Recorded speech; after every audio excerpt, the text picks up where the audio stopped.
Estamos aqui no podcast, videocast do CF3, sempre trazendo um convidado aqui. E hoje, minha amiga Bruna, minha amiga pessoal, que a gente estava aqui com o Felipe e daí a gente teve uma briga feia, assim, de tacar cadeira um no outro. Daí o Felipe, cara, fica tranquilo, só os amigos que brigam, né? A gente que não, quem não é amigo, a gente nem desconsidera, com os amigos que a gente briga, né? E a Bruna é minha amiga de briga, de convergência, desconvergência, né? E tamo junto, é sempre assim. E eu queria que você falasse um pouco do olhar, da onde a Olhar tá, da onde a Olhar nasce, e esse processo de internacionalização, um monte de coisa, né? Esse processo de internacionalização da Olhar, quando eu lembro quando eu fui lá, nem lembro quando, 2016, 2017, conversar com vocês, e daí vocês tinham acabado de fazer o Caipira e coisa e tal, e daí a gente tá nesse processo há um tempão, né? Uhum. Essa correria há um tempão. Eu queria que você falasse de onde nasce e esse momento da Olhar agora. Bom, obrigada, Beto, pelo convite, não só de estar aqui no podcast, mas de participar desse evento, da oportunidade de ter isso aqui em Piracicaba, né? Incrível.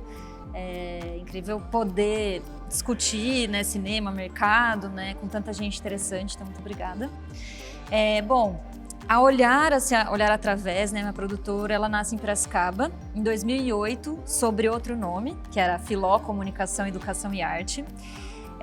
Aqui em Piracicaba, logo depois que eu me formo, né, eu e uma amiga, Camila Amaral Tavares, a gente se une e fala, vamos produzir aqui porque a gente não quer sair daqui, né?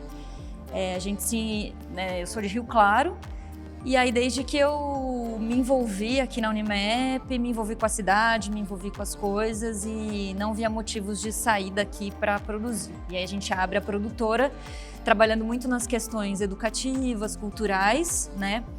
E aos poucos, né, ela vai ganhando novos contornos, né, enquanto uma produtora de cinema que hoje, né, né? Em 2017 é que eu começo a ter uma transformação dessa produtora mais focada na produção de cinema. E aí ela também toma esse outro nome, que agora é Olhar Através, desde então, né? E a sede, né, continua em Piracicaba, né, eu mantenho aqui e por razões, né, pessoais, eu, né, pessoa física, me mudei para Colômbia, estou morando em Cali, numa ideia também de ampliar essas relações com países da América Latina. Mas antes disso, né, eu acabei fazendo coproduções com a Alemanha e Moçambique, né, por projetos que chegaram até mim, que eram interessantes de trabalhar e que me proporcionaram começar a trabalhar nessa questão da coprodução audiovisual com outros países e que acabou se tornando uma forma de um modelo de negócio. Hoje eu olho, né, e então esse modelo de coprodução com outros países e também com outras produtoras, né, de cidades, tanto do interior quanto da capital, também começou a se formar, porque para manter uma produtora a gente precisa ter um monte de projeto acontecendo ao mesmo tempo, né? E o meu objetivo sempre foi ser uma produtora pequena, né? Então eu não tenho o objetivo de ser uma grande produtora com funcionários e tudo mais, então foi a forma que eu fui encontrando dela existir e começar a dialogar com outros lugares e poder, a partir de Piracicaba, dialogar com outros lugares e existir, né? Tá, porque eu preciso falar sobre, a gente está descentralizado do ponto de vista que a gente... É esquisito falar fora do eixo, né? Porque a gente tá em São Paulo. Eu fui para Brasília e as pessoas olhavam assim para mim, o cara é de São Paulo. Eu não, né? Não e é a São gente Paulo. não é de São Paulo, né? Eu fui para dessa São Paulo, né? e daí, o que esse cara tá fazendo aqui de São Paulo? Cinema de São Paulo. E a gente não é de São Paulo. Incrivelmente a gente não é de São Paulo, né? Nem não. Considerado de São Não. Paulo. A gente é excluído. Queria falar como que a sua empresa se mantém sustentável estando fora do eixo, e depois eu queria falar sobre a internacionalização, mas é uma outra pergunta. Tá. Eu acho que a produtora, né, nós nossa, enquanto produtora, eu sou fruto das políticas de cota para o interior. Né? Então, se a gente pode dizer que essa política pública funcionou, eu posso dizer que eu sou um modelo disso, né? Acho que a Frame também, né? Mas a Frame, acho que ela já está mais, né, na luta e na batalha mais anterior a mim. E foi assim, aquele momento de estar na hora certa, com projetos, com possibilidades, né? E com essa política pública voltada ao interior paulista, que nada mais justo que uma reparação, né, de quem sustenta esse estado, né? São as cidades do interior. Então, toda essa política de cotas, que né, até então eram os editais, né, tinham 50% do recurso voltado para produtoras do interior, né? Acredito que a Frame, assim como a minha, a gente já nasce uma produtora ME, né, limitada, né? Porque antigamente não tinha a questão do MEI, né? Então a gente já nasce com esse desafio, mas ao mesmo tempo a gente acaba se beneficiando desse processo e foi essa política pública que trouxe a possibilidade de produzir coisas que eram interessantes de conteúdo para que pudesse se manter como uma produtora real de conteúdo e que não precisasse fazer publicidade, que não precisasse fazer outros tipos de coisa que eu não tenho essa habilidade. Né? Então, eu sou um fruto dessa política pública e o resultado é isso, né? Uma produtora que é consistente desde 2008. Então, acho que enfim... Sobre internacionalização, a gente sempre a gente está atrás de dinheiro, essa é a nossa realidade. E quando a gente pensa em coprodução, a gente pensa assim, poxa, o Brasil precisa ser coprodutor com um país da Europa ou com um país... Mas, quando a gente faz coprodução ou qualquer tipo de negócio com países da América Latina, a gente já está no lugar de ser majoritário porque a gente tem mais grana do que a Colômbia, por exemplo, Sim. do que o Equador, a gente tem mais grana do que os caras, e os caras, na verdade, estão interessados em fazer negócio com a gente. Sim. E a nossa moeda, a valoração da nossa moeda, a valoração da moeda deles é mais baixa, o que proporciona que eles façam muito mais coisas com o dinheiro que a gente tem, porque o nosso dinheiro vale mais em compensação aos outros. Inclusive até da Argentina, eu acho que hoje, não sei, talvez seja uma bobagem, mas inclusive até coprodução com a Argentina, que é um país que já tem um histórico de cinema muito mais avançado, né, de coproduções com a Europa e coisa e tal. Sim. Então, como é que você vê esse processo de internacionalização aqui na América Latina, sendo que agora a gente sempre se coloca como o menor dessa cadeia, mas na América Latina, na verdade, a gente já está num outro nível, né? O que eu tenho percebido, né, que é isso, né, nós somos encarados como os primos ricos, mas é a mesma coisa da conversa do eixo Rio-São Paulo, né, porque por mais que nós, né, conseguimos recursos nacionais, né, daqui do Brasil, só que nós somos produtoras pequenas ainda. Também não acessamos recursos federais de grande porte e tudo mais, então tem essa confusão de olhar que o Brasil tem muito dinheiro, então que é possível distribuir muito. Só que também, ao mesmo tempo, tem muito dinheiro, tem muita competição, né? Então, eu tô começando a entender isso, né, como fazer. Mas o interessante, que é o que eu quero experimentar, é isso. Se eu capto uma parte aqui, eles também podem captar uma parte lá, né?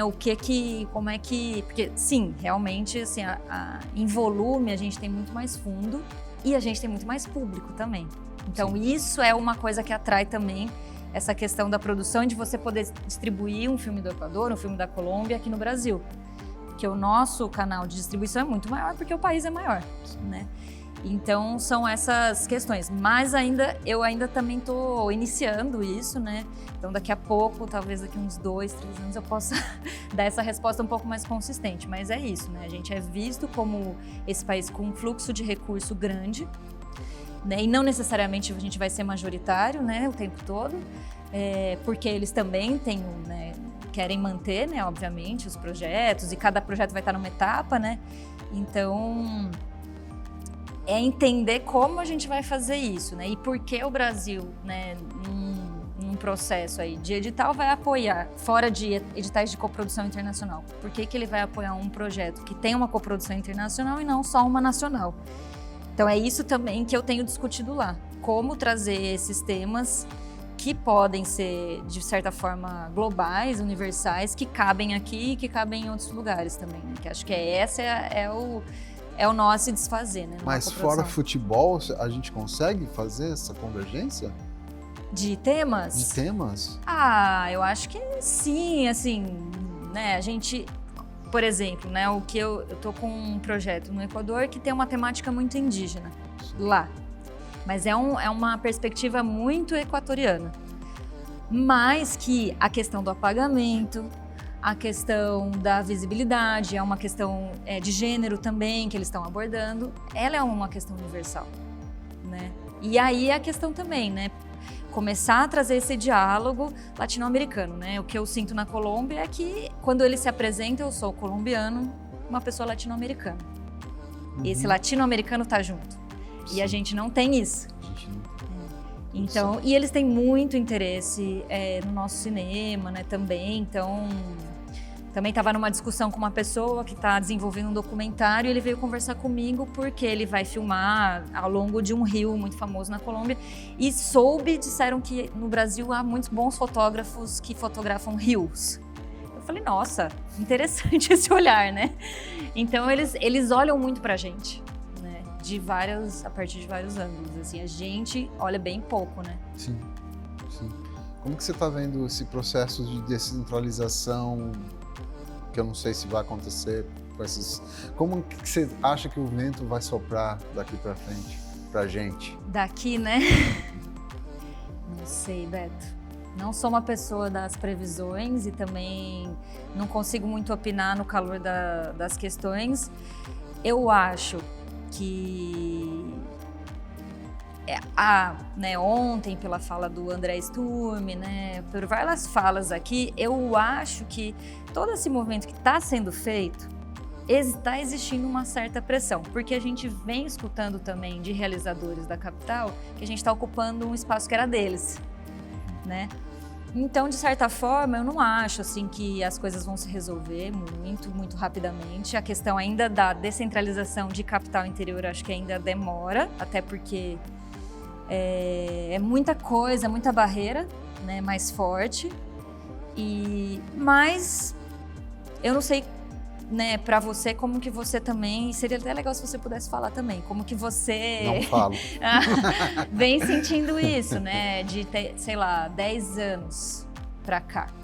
O que você também sentiu? Eu acho que é bem aos poucos, mas existe uma força empurrando e uma hora vai ser inevitável isso. Pensando na sua trajetória, na minha, né, mudou muita coisa, né, e acho que é cíclico mesmo. Não adianta, é cíclico. E que bom que a gente teve a oportunidade de estar um pouco nessa boa água que rolou aí nos tempos, né? E agora a gente vai ter que se refazer. Só que eu acho que é isso, acho que é cíclico. Talvez a gente esteja numa onda baixa agora, não sei por quanto tempo ela vai durar, mas não dura muito, ela volta. Então acho que vamos apostar aí. É engraçado que a gente não consegue nem prever, né? É maluco. Estive aqui nesse desabafo amigável com minha amiga Bruna Epifânia da Olhar Através. Obrigada por você ter vindo. Obrigada por você participar das mesas. Obrigada. Obrigada a você, Beto. Obrigada ao CF3.